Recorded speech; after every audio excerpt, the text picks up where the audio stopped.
Hello friends, எல்லாருக்கும் வணக்கம். இந்த வீடியோவில் என்ன பார்க்க போகிறோம் அப்படின்னா, உங்களோட ப்ரெக்னென்சியோட ஃபஸ்ட்டு வீக் இது. அப்போது என்ன நடக்கும் அதை பற்றி தான் பார்க்க போகிறோம். ஸோ ஆக்சுவலாக உங்களுக்கு பீரியட் வருது இல்லையா, அதுதான் உங்களோட ஃபஸ்ட்டு வீக் அப்படின்னு சொல்லுவாங்க. டியூ டேட் எப்படி கால்குலேட் பண்ணுவாங்க அப்படின்னா, சப்போஸ் நீங்கள் ப்ரெக்னென்சி கன்ஃபார்ம் பண்ணிவிட்டு ஸ்கேன் பண்ண போகிறீங்க, டாக்டர் கிட்ட போகிறீங்க அப்படின்னா, அவங்க ஸ்கேன் பண்ணி பார்த்துட்டு எஸ்டிமேட்டட் டியூ டேட் சொல்லுவாங்க இல்லையா. அந்த டியூ டேட் எப்படி கால்குலேட் பண்ணுவாங்க அப்படின்னா, அவங்களுக்கு லாஸ்ட்டாக எப்போ பீரியட் ஆச்சோ அதோட ஃபஸ்ட்டு டே வச்சு தான் உங்களுக்கு டியூ டேட் கால்குலேட் பண்ணி தருவாங்க. ஏன் அப்படின்னா, நமக்கு கன்செப்ஷன் எப்போ நடந்தது அப்படின்னு எக்ஸாக்டாக நம்மளால் சொல்ல முடியாது. ஸோ ப்ரெக்னென்சி ஏன் இப்படி கால்குலேட் பண்ணுறாங்க அப்படின்னா, நீங்கள் வந்து எப்போ ஓவலேட் ஆனீங்க அப்படின்றத எல்லாராலையும் கரெக்டாக சொல்ல முடியாது. எப்போ கன்சீவ் ஆனீங்க, எப்போ கன்செப்ஷன் நடந்தது அப்படின்ற டைமை வந்து யாராலையும் சொல்ல முடியாது. ஸோ உங்களுக்கு லாஸ்ட்டாக எப்போ பீரியட் ஆச்சோ அந்த டேட்டில் இருந்து தான் உங்களுக்கு ப்ரெக்னென்சி டேட் கால்குலேட் பண்ணி எஸ்டிமேட்டட் டியூ டேட் கொடுப்பாங்க. ஸோ உங்களோட பீரியட்ஸ் டைமில் என்ன நடக்கும் அப்படின்னு பார்க்கும்போது, நிறைய ஃபாலிக்கல்ஸ் இருக்கு இல்லையா, நிறைய எக்கு வந்து உங்களோட கர்ப்பப்பையில் வந்து வளர ஆரம்பிச்சிருக்கும், ஓவுலேஷனுக்காக தயாராக ஆரம்பிக்கும். அதிலிருந்து 1 அல்லது 2 ஃபாலிக்கல்ஸ் மட்டும்தான், கருமுட்டை மட்டும்தான் ஓவுலேஷன் டைமில் மெச்சூர் ஆகி வெளியே வரும்.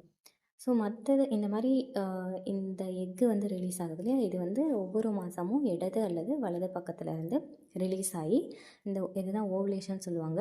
ரிலீஸ் ஆகி வெளியே வந்து ஸ்பெர்ம் கூட ஃபெர்டிலைஸ் ஆகிறதுக்காக வெயிட் பண்ணும்.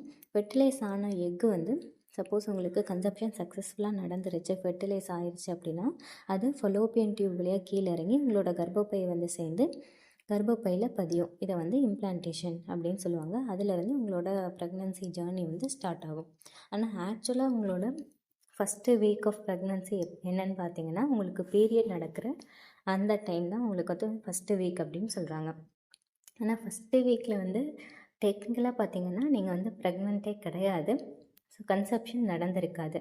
ஸோ அதனால் ஒரு சிலருக்கு வந்து கன்ஃபியூஷனாக இருக்கலாம். ஆனால் நீங்கள் வந்து ஆக்சுவலாக உங்களுக்கு கால்குலேட் பண்ணுற ப்ரெக்னென்சி வந்து உங்களோட first date of period, last பீரியட்ல இருந்து தான் கால்குலேட் பண்ணுவாங்க. ஸோ இதில் வந்து 2 விஷயம் இருக்குது நம்ம தெரிஞ்சுக்கணும். ஜெஸ்டேஷ்னல் ஏஜ் அப்புறம் ஃபெட்டல் ஏஜ் அப்படின்னு சொல்லுவாங்க. இது 2 டிஃப்ரெண்ட் திங்ஸ். ஜெஸ்டேஷ்னல் ஏஜ் அப்படின்னா நீங்கள் எவ்வளோ நாளாக ப்ரெக்னெண்ட்டாக இருக்கீங்க, அதை வந்து எப்படி கால்குலேட் பண்ணுவாங்க அப்படின்னா, உங்களோட லாஸ்ட் பீரியடோட ஃபஸ்ட்டு டேட்லேருந்து கால்குலேட் பண்ணுவாங்க. அதே சமயத்தில் ஃபெட்டல் ஏஜ் அப்படின்றத கன்செப்ஷனல் ஏஜ்னு சொல்லுவாங்க. இது எப்போலேருந்து கால்குலேட் பண்ணுவாங்கன்னா, உங்களுக்கு ஆக்சுவலாக எப்போ கன்செப்ஷன் நடந்தது அப்படின்றத வச்சு தான் கால்குலேட் பண்ணுவாங்க. இதை தான் ஃபெட்டல் ஏஜ் அப்படின்னு சொல்லுவாங்க. ஸோ நீங்கள் வந்து 1 வீக் ப்ரெக்னென்ட் அப்படின்னு சொல்லும்போது எதை ரெஃபர் பண்ணுறாங்க அப்படின்னா, ஜெஸ்டேஷ்னல் ஏஜ் இதை தான் ரெஃபர் பண்ணுறாங்க. ஃபெட்டல் ஏஜ் அப்படின்றது உங்களுக்கு கன்செப்ஷன் நடந்ததுக்கப்புறம் உங்கள் பேபி ஃபார்ம் ஆகுது இல்லையா, அந்த டைம்லேருந்து கால்குலேட் பண்ணுறது ஃபெட்டல் ஏஜ் அப்படின்னு சொல்லுவாங்க. ஸோ ப்ரெக்னென்சியை வந்து லாஸ்ட்டாக உங்களுக்கு எப்போ பீரியட் ஆச்சோ அதோட ஃபஸ்ட்டு டேட்லேருந்து கால்குலேட் பண்ணுவாங்க. So first week of pregnancy அப்படின்றது உங்களுக்கு ஓவுலேஷனுக்கு முன்னாடியே வந்துடும். அப்போ தானே உங்களுக்கு பீரியட் நடக்குது, ஓவுலேஷன் இன்னும் நடந்திருக்காது. ஸோ இதை வந்து ஃபாலிகுலர் ஃபேஸ் இருக்கு இல்லையா, 2 ஃபேஸ் இருக்கும் நம்மளோட மென்ஸ்ட்ரல் சைக்கிளில். ஃபாலிகுலர் ஃபேஸ், லூட்டியல் ஃபேஸ் அப்படின்னு சொல்லுவாங்க இல்லையா. ஸோ இது வந்து ஃபாலிகுலர் ஃபேஸில் தான் இந்த ஃபஸ்ட்டு வீக் வரும். எப்போ அப்படின்னா உங்களோட பீரியட்ஸ் ஆகிற அந்த வீக்.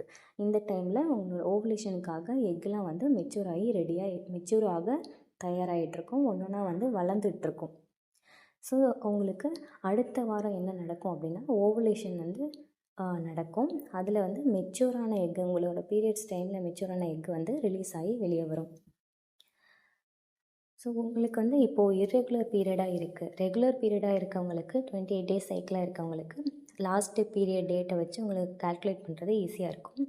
அதே சமயத்தில் இர்ரெகுலர் பீரியட் இருக்கவங்களுக்கு எப்படின்னா, அவங்களுக்கு இப்போது 3 மந்த்ஸ் ஒன்ஸ் தான் பீரியட்ஸ் ஆகும் அப்படின்றவங்களுக்கு உங்களுக்கு பீரியட் டேட் வச்சு கால்குலேட் பண்ணுறது கஷ்டமாக இருக்கும்.